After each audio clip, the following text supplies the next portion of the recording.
Hello, good morning सभी साथियों को। आप सभी का स्वागत है हमारी राजस्थान ज्योग्राफी की क्लास में। हम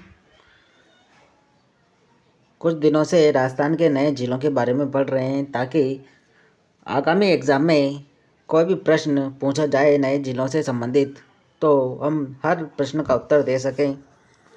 वैसे तो अभी पूरी तरह वास्तविक आंकड़े नहीं आए हैं हमारे पास, क्योंकि आंकड़े आने में थोड़ा समय लगेगा। फिर भी हम लगभग प्रयास कर रहे हैं कि जो भी उस ज़िले में स्थित है, ऐतिहासिक महत्व से कोई तीर्थ, कोई मंदिर या फिर भौगोलिक रूप से कोई बांध या कुछ भी वहाँ स्थित है, तो हम उन आंकड़ों को इकट्ठा करके पढ़ने का प्रयास कर रहे हैं। तो आज हम एक नए ज़िले से शुरुआत करेंगे, नीम का थाना। नीम का थाना, इस ज़िले के बारे में आज हम पूरी विस्तार से पढ़ेंगे। नीम का थाना आज हमारा एक नया टॉपिक है, नीम का थाना। आज हम इस ज़िले के बारे में पढ़ेंगे।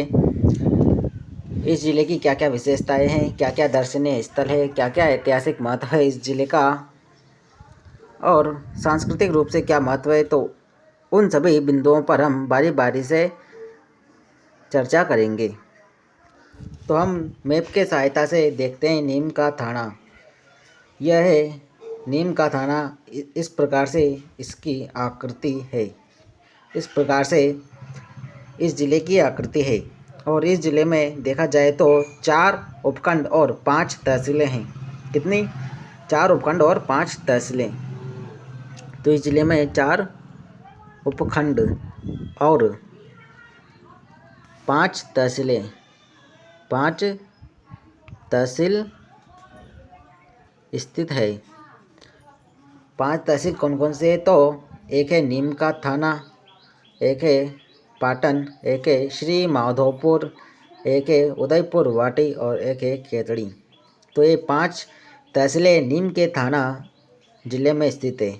कौन कौन सी है 5 तहसीलें, उसके बारे में देखेंगे। तो नीम का थाना, इसके अलावा पाटन, खेतड़ी, उदयपुर वाटी, श्री माधोपुर, ये 5 तहसीलें इस ज़िले में स्थित है। ठीक है। तो एक बार हम पूरी तहसीलों के नाम विस्तार से देखते हैं। 5 तहसील। कितनी तहसीलें इस ज़िले में? 5 तहसीलें हैं इस ज़िले में। एक है नीम का थाना, नीम का थाना। दूसरी है पाटन, तीसरी है खेतड़ी। खेतड़ी पहले झुंझुनू में था और अभी नीम का थाना ज़िले में स्थित है। एक है उदयपुर वाटी, उदयपुर उदयपुर उदयपुर वाटी, और एक है श्री माधोपुर, श्री माधोपुर। यह है श्री माधोपुर। और जो है एक ज़िला भी है सवाई माधोपुर। तो इस प्रकार से ये 5 तहसीलें स्थित है नीम के थाना ज़िले में। ठीक। अब पहले क्या था कि खेतड़ी जो है वह तांबे की खानों के लिए प्रसिद्ध है। तो खेतड़ी जो था पहले झुंझुनू में था, परंतु अभी वर्तमान में खेतड़ी नीम के थाना ज़िले में शामिल हो गया है। तो अब तांबा जिला नीम का थाना ज़िले को कहा जाता है। ठीक है। तो तांबा जिला नीम के थाना, नीम का थाना, इस ज़िले की क्या क्या विशेषताएं हैं कि अब इसे तांबा जिला कहा जाता है। तांबा तांबा तांबा जिला कहा जाता है। नीम के थाना ज़िले को तांबा जिला कहा जाता है। इसके अलावा इसे सीकर और झुंझुनू से काटकर बनाया गया। किससे? तो सीकर व झुंझुनू से यह जिला नवसृजित है, नवसृजित जिला। तो सीकर व झुंझुनू से इसे काटकर बनाया गया है, काटकर बनाया, ठीक है। सीकर व झुंझुनू से इसे काटकर बनाया। इसके अलावा अब देखते हैं हम कांतली नदी का उद्गम। कांतली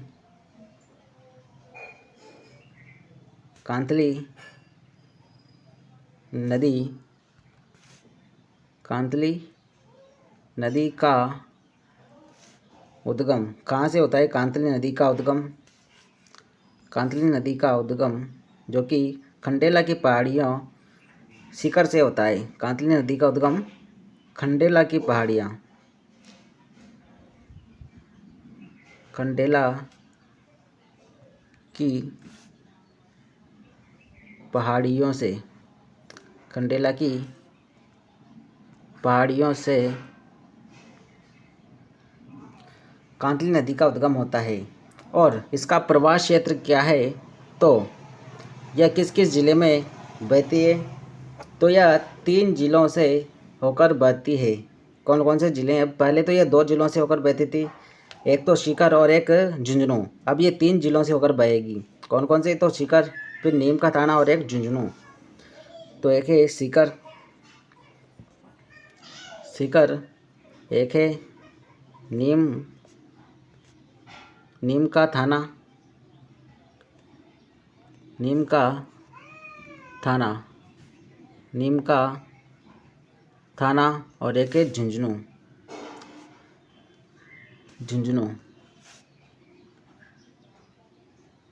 तो इन 3 जिलों से होकर यह बहती है। यह आंतरिक प्रवाह की नदी है। कांतली नदी को आंतरिक प्रवाह की नदी कहा जाता है, जो कि आंतरिक प्रवाह की सबसे लंबी, पूर्णतः राजस्थान में बहने वाली आंतरिक प्रवाह की सबसे लंबी नदी है। कौन सी? तो कांतली नदी। जब हम नदियों के बारे में पढ़ेंगे तो इसके बारे में विस्तार से पढ़ेंगे। इसके अलावा गंगा नदी भी पहले 2 जिलों से होकर बहती थी, हनुमानगढ़ और गंगानगर। परंतु अनूपगढ़ के निर्माण के बाद गंगा नदी भी अब 3 जिलों से होकर बहती है, हनुमानगढ़, गंगानगर और अनूपगढ़। तो घग्गर नदी कितने जिलों से बहेगी? अब यह भी 3 जिलों से बहेगी। कौन कौन से जिले हैं? तो हनुमानगढ़,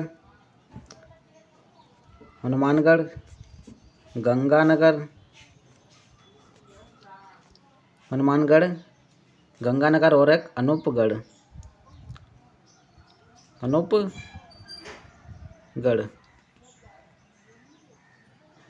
तो इन 3 जिलों से होकर अब यह नदी बहेगी। इसके अलावा और क्या क्या खास बात है? तो नीम का थाना, ये जो नाम है वह निम्बार्क नामक स्थान से बना है।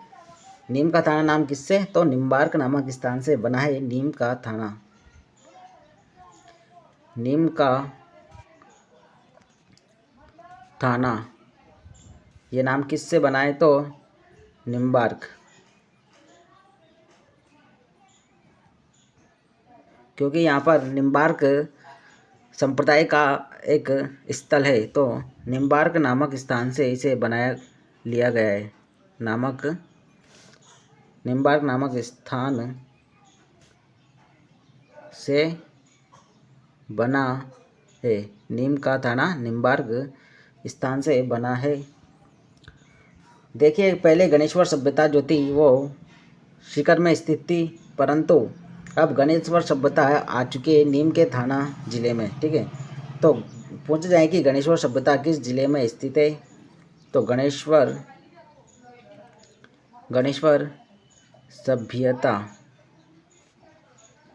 सभ्यता अब किस जिले में स्थित है?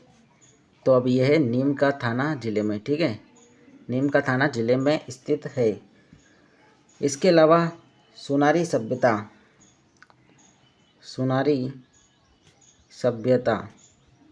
यह भी किस जिले में स्थित है? अब वर्तमान में यह भी नीम के थाना जिले में स्थित है।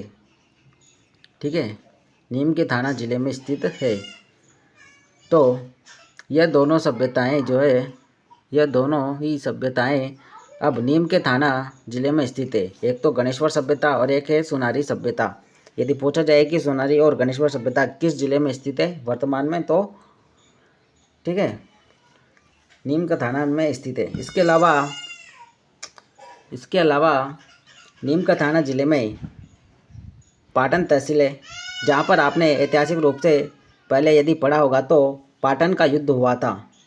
तो पाटन का युद्ध जो कि 20 जून 1790 को हुआ, और यह युद्ध किन किन के मध्य हुआ? तो यह युद्ध मेहादजी सिंधिया और प्रताप सिंह के मध्य हुआ। मेहादजी सिंधिया और जयपुर के शासक प्रताप सिंह के मध्य यह युद्ध हुआ था। तो पाटन का युद्ध पाटन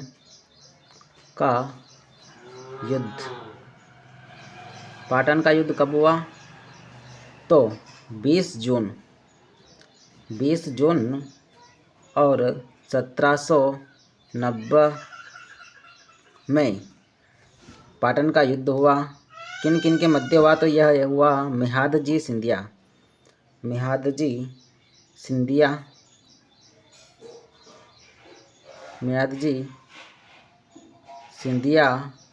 व जयपुर के शासक प्रताप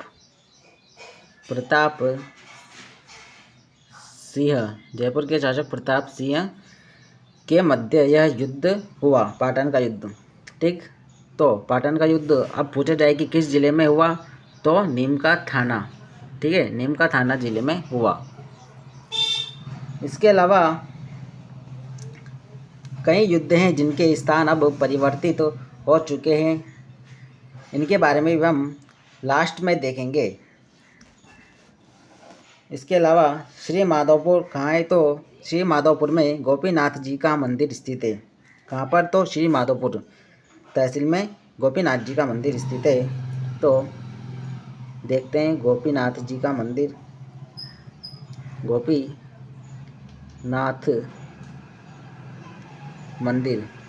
गोपीनाथ मंदिर कहाँ है यह? तो श्री माधोपुर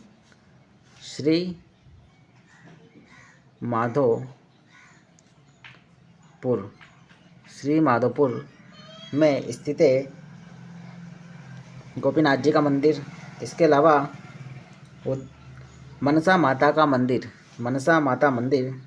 तो मनसा माता मंदिर यह कहाँ है? तो यह है उदयपुर वाटी।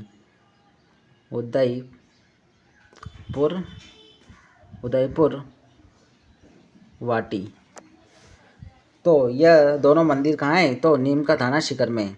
गोपीनाथ जी का मंदिर श्री माधोपुर में और मनसा माता का मंदिर उदयपुर वाटी, नीम का थाना जिले में। ठीक है, आपको ये बार बार नीम का थाना लिखना है इनके पीछे, श्री माधोपुर नीम का थाना और उदयपुर वाटी नीम का थाना।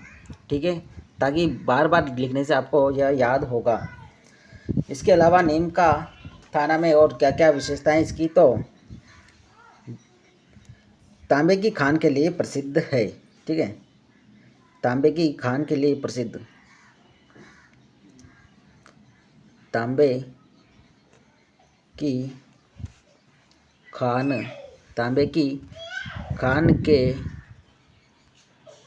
खान के लिए प्रसिद्ध जिला कौन सा है? तो अब नीम का थाना। तो तांबे की खान ज़्यादातर कहाँ है? तो खेतड़ी में ज़्यादातर है, खेतड़ी। ठीक है, खेतड़ी नीम का थाना जिला। ठीक है, तो तांबे की खान के लिए प्रसिद्ध है खेतड़ी नीम का थाना जिला। इसके अलावा इतिहास में आपने देखा है कि स्वामी विवेकानंद जी 1891 में खेतड़ी शासक अजीत सिंह के यहाँ आए थे। तो स्वामी विवेकानंद मोस्ट है, यह आपसे कभी भी पूछा जा सकता है। तो स्वामी विवेकानंद स्वामी विवेकानंद 1891 में खेतड़ी शासक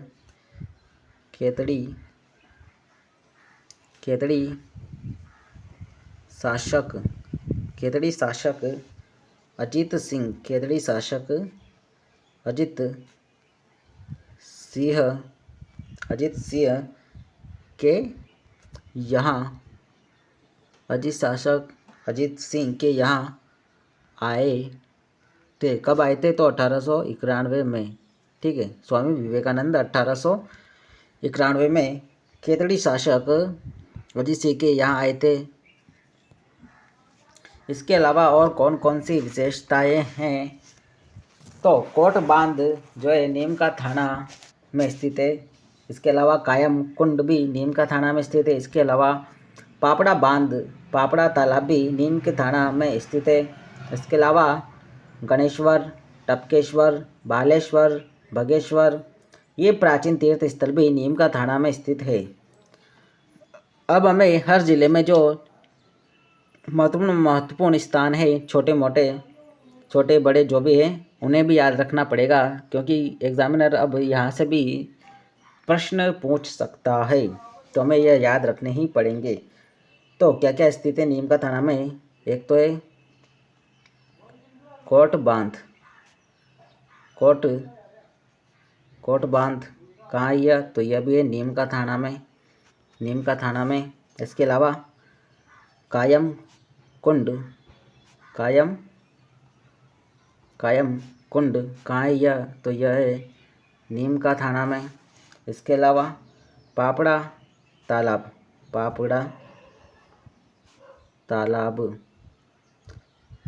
कहाँ है यह? तो यह भी है नीम का थाना जिले में। ठीक है, आपको पूरा लिखना है, नीम का थाना जिले में। इसके अलावा और क्या क्या है? तो इसके अलावा है गणेश्वर, टपकेश्वर,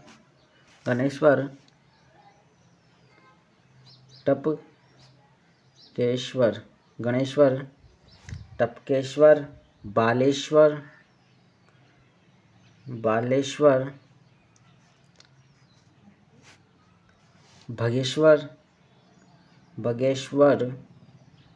भगेश्वर।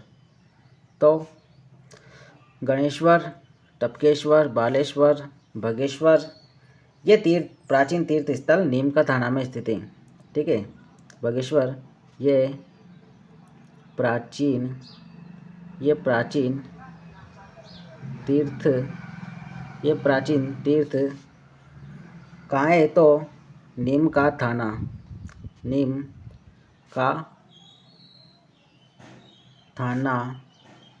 में स्थित है। ठीक है, नीम का थाना में स्थित है यह सभी। इसके अलावा नीम का थाना जो जिला है, इस जिले की सीमा केवल एक राज्य के साथ लगती है, वह है हरियाणा। तो नीम का थाना इस जिले की सीमा किससे लगती है? तो हरियाणा के साथ। ठीक है, आपसे पूछा जा सकता है कि नीम का थाना जिले की सीमा किस राज्य के साथ लगती है? तो नीम का थाना सिर्फ जो है एक राज्य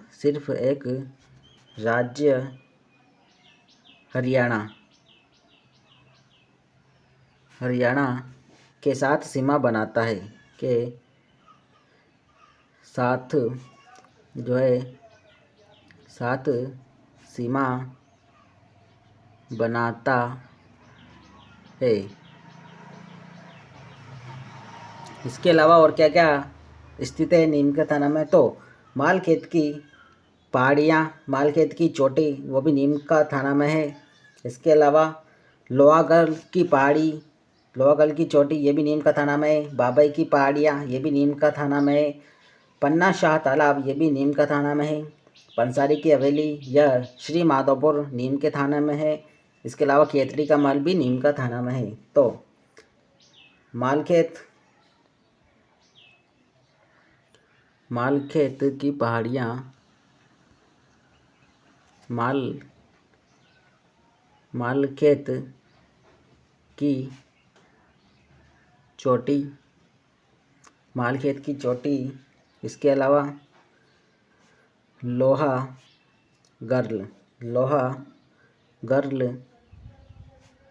की पहाड़ी या चोटी, लोहागढ़ की पहाड़ी या चोटी।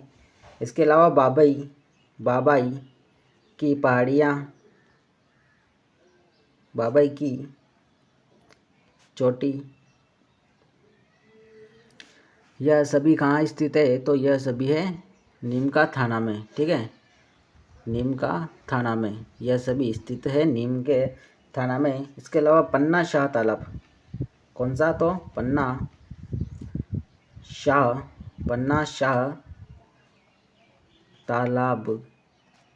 शाह तालाब, यह भी कहाँ है? तो यह भी है नीमका थाना में। ठीक है, नीमका थाना में। इसके अलावा पंसारी की हवेली, कौन सी? तो पंसारी की हवेली, यह कहाँ स्थित है? तो यह है श्री माधोपुर तहसील में, श्री माधोपुर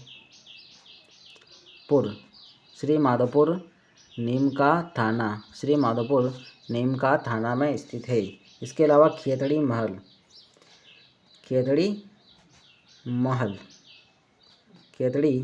महल, तो यह भी कहाँ है? तो नीमका थाना में, नीमका थाना जिले में खेतड़ी महल स्थित है। नीमका थाना जिले में खेतड़ी महल स्थित है। अब हम आगे इतिहास में पढ़ते हैं युद्ध। तो कुछ युद्धों के जिले बदल गए हैं, तो उनके बारे में देखते हैं कि किन किन युद्धों के जिले बदले हैं। बाकी लगभग जो युद्ध हैं वह पहले जैसे ही है जिले में स्थित है। तो किन किन जिलों के युद्धों के जिले बदले हैं, तो उनके बारे में देखते हैं। तो वे युद्ध जिनके जिले बदले हैं, जिनके जिले बदल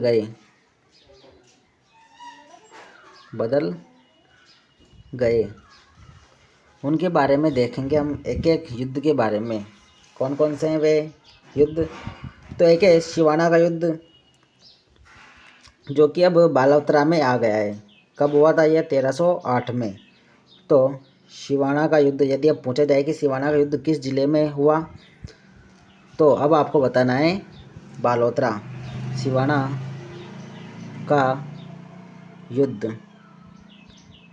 का युद्ध जो कि कब हुआ? तो 1308 में। जब हम इतिहास पढ़ेंगे तो इनके बारे में बिल्कुल डिटेल से पढ़ेंगे। अभी हम केवल कुछ तथ्यों के बारे में बात कर लेते हैं, ताकि परीक्षा में यदि हमसे सवाल पूछा जाए तो हम उसका आंसर दे सकें। तो बालोतरा अब किस जिले में ये? तो बालोतरा। इसके अलावा गिरी सुमेल का युद्ध,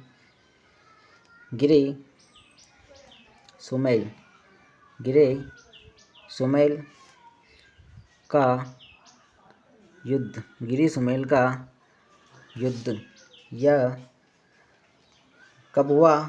तो 5 जनवरी 1544 को, 5 जनवरी और 1544 को यह युद्ध हुआ। यह शेरशाह सूरी और मालदेव के मध्य हुआ। तो अब यह स्थान कहाँ है? तो यह है जैतारण ब्यावर में। पहले यह पाली में था, तो अब ये है ब्यावर। कहाँ पर है? तो ब्यावर।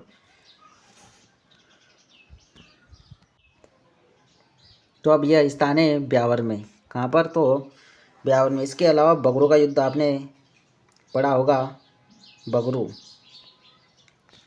बगरू का युद्ध जो कि 1748 में हुआ। बगरू का युद्ध 1748 में हुआ। 1748 में। अब कहाँ है यह स्थान? तो यह स्थान है अब जयपुर ग्रामीण जयपुर ग्रामीण में यह शामिल हो चुका है। और ये किस किस के मध्य हुआ, तो यह हुआ ईश्वरी सिंह, जयपुर के शासक ईश्वरी सिंह और माधो सिंह के मध्य। ईश्वरी सिंह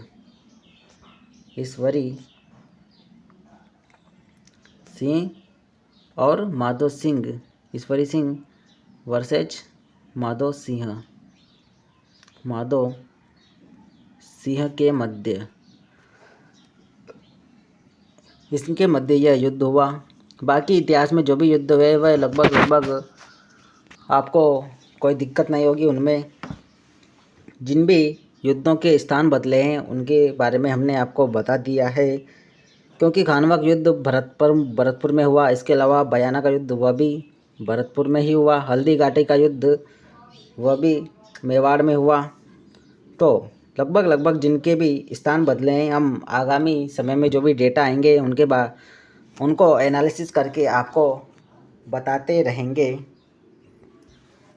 तो इसके अलावा हम कुछ अन्य फैक्ट भी देखते हैं अन्य जिलों के बारे में। तो हमने बालोतरा पढ़ा, तो बालोतरा के विधायक हैं मदन प्रजापति। इन्होंने 23 फरवरी 2022 में जूते त्याग कर जिला बनाने के लिए प्रण लिया था कि बालोतरा जब तक जिला नहीं बनेगा तब तक जूते नहीं पहनूंगा। तो इनके बारे में भी हमसे पूछा जा सकता है। तो लिखिए बालोतरा। क्या खास बात है कि विधायक, यहाँ के जो विधायक थे मदन प्रजापति, यहाँ के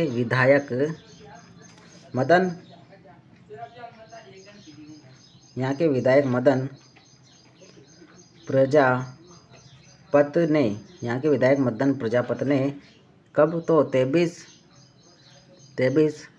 फरवरी 2022 को 23 फरवरी 2022 में जूते त्याग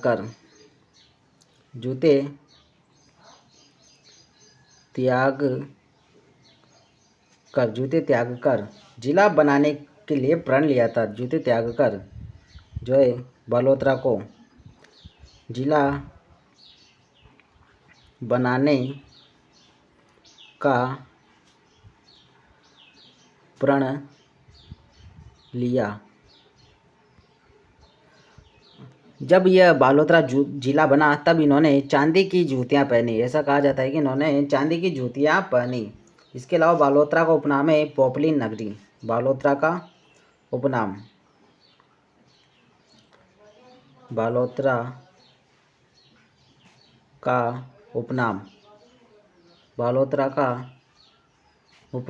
क्या है? बालोतरा का उपनाम तो पॉपुलिन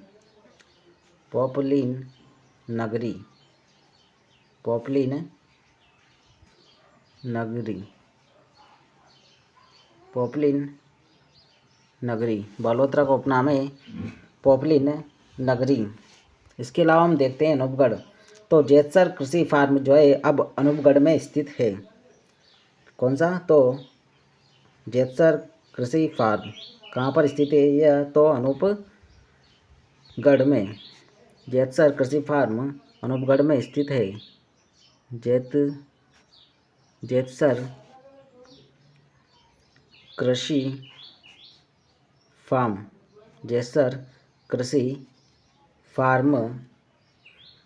कहाँ स्थित है? तो अनूपगढ़ में स्थित है। अब हम देखते हैं सांचौर। तो भारत माला परियोजना के तहत बनी अगवाड़ा हवाई पट्टी सांचौर में ही स्थित है। सांचौर किस परियोजना के अंतर्गत? तो भारत माला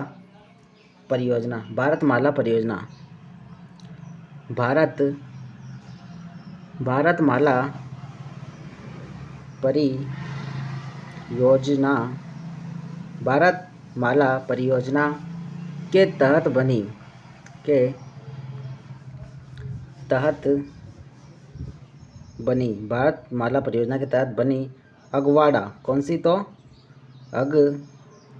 अगवाड़ा हवाई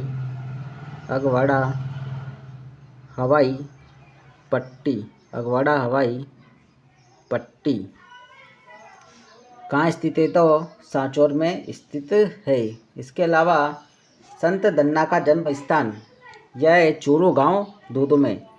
कहाँ है? तो चूरू गांव दूदू, याद है चूरू जिला भी है और एक चूरू गांव भी है।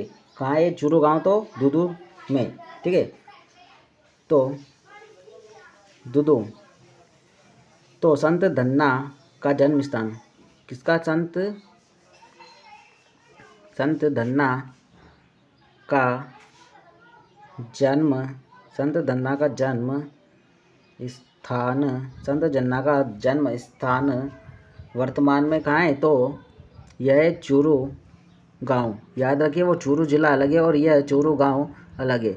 तो चूरू गांव दूदू में है। यदि आपसे पूछा जाए कि संत धन्ना का जन्म कहाँ हुआ, तो अब आपको बताना है दूदू गांव, चूरू गांव दूदू में, ठीक है।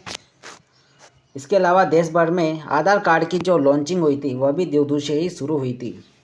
देश भर में आधार कार्ड की लॉन्चिंग कहाँ से शुरू हुई थी? तो दूदू से।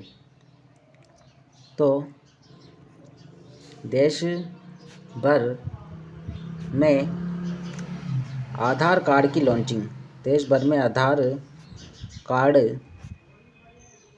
कार्ड की जो लॉन्चिंग हुई थी, आधार कार्ड की लॉन्चिंग ये भी कहाँ से हुई थी?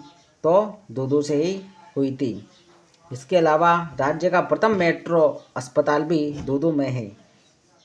दूदू में क्या क्या है? और तो राज्य का पहला मेट्रो अस्पताल, राज्य का प्रथम मेट्रो अस्पताल, राज्य का प्रथम जो है प्रथम मेट्रो अस्पताल, राज्य का प्रथम मेट्रो अस्पताल कहाँ है? तो दूदू में। इसके अलावा देश का पहला सोलर गांव, नया गांव, ये भी दूदू में है। देश का पहला सोलर गांव। तो देश का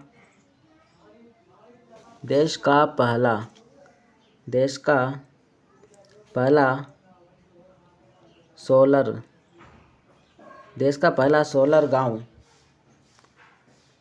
सोलर गांव, नया गांव, देश का पहला सोलर गांव, नया गांव, ये भी कहाँ है? तो दूदू में। कहाँ है? तो यह भी है दूदू में, ठीक है। देश का पहला सोलर गांव यह भी है दूदू में। इसके अलावा 52 चूल्हों की हवेली या 52 परिवार की हवेली यह है मौजमाबाद दूदू में। तो इसे आप मोस्ट कर लीजिए। तो 52 चूल्हों या फिर 52 परिवार की हवेली, 52 परिवार की हवेली, 52 परिवार की हवेली कहाँ है यह? तो यह है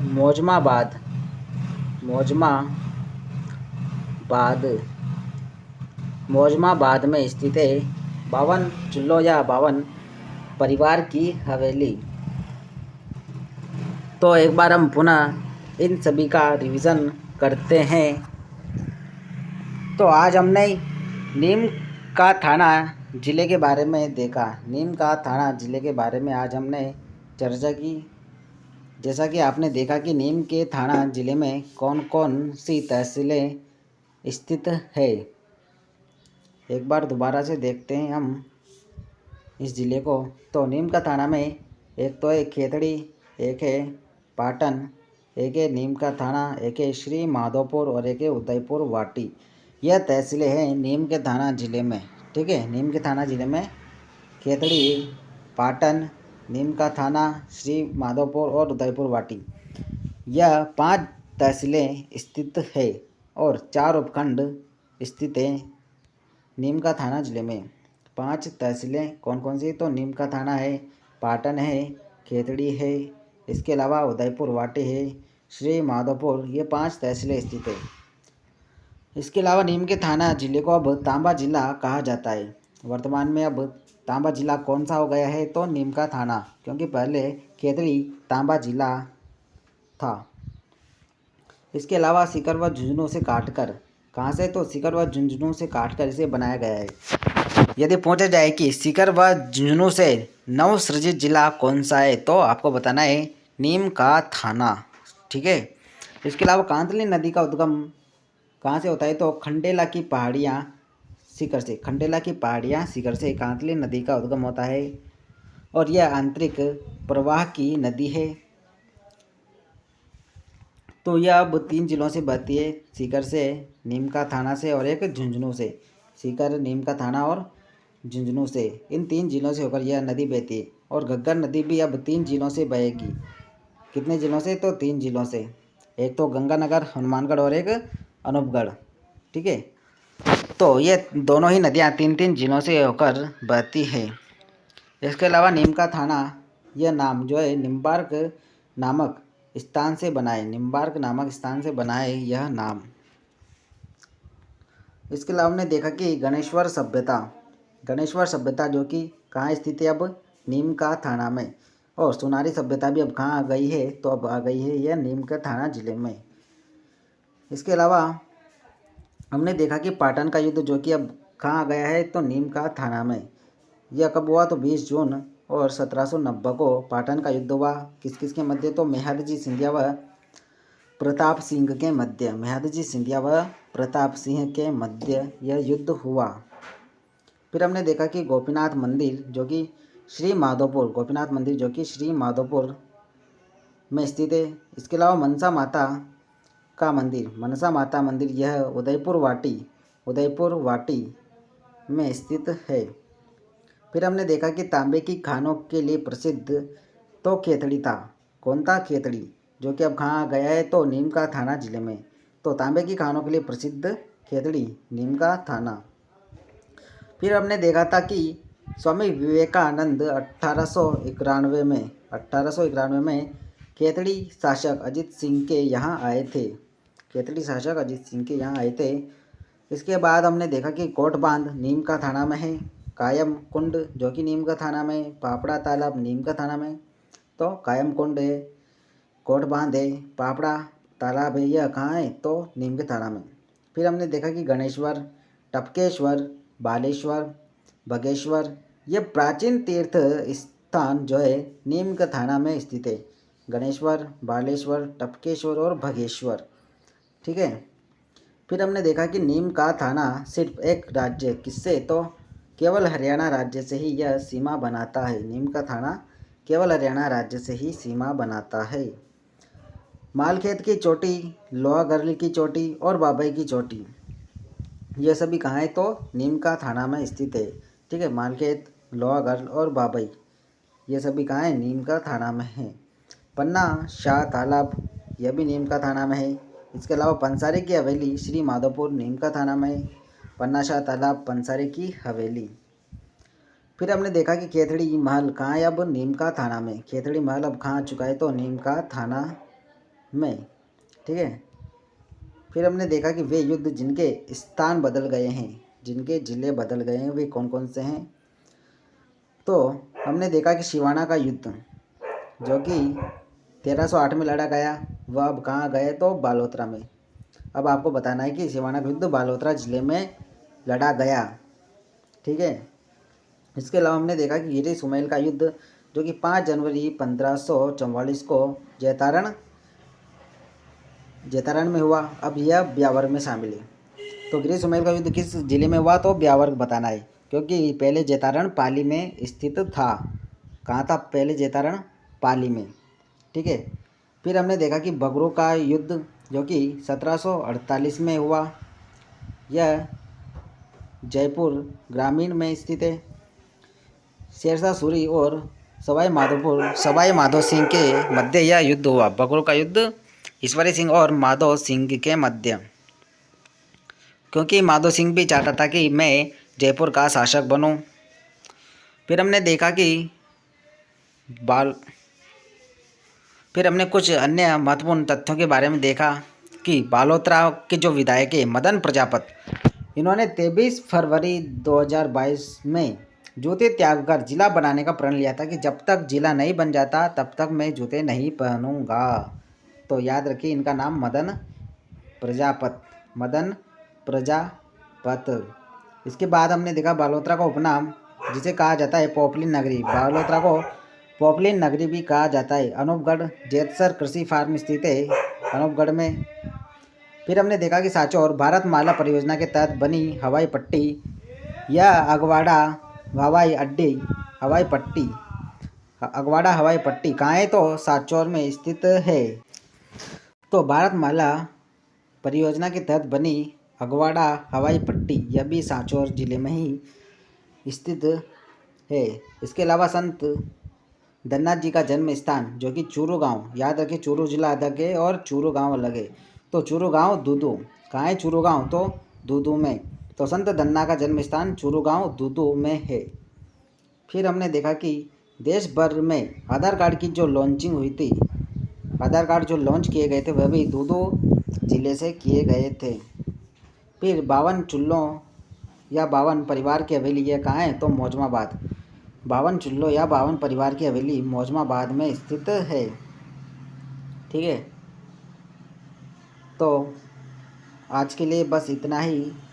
हम अगली क्लास में आप सभी से मिलेंगे। अब अपेक्षा करता हूँ कि आप सभी को हमारा पढ़ाया हुआ समझ में आ रहा है। यदि कुछ चीज़ समझ में नहीं आती तो प्लीज़ हमें कॉल कीजिए, व्हाट्सएप कीजिए या फिर आप कमेंट करके हमें अपने सुझाव दे सकते हैं।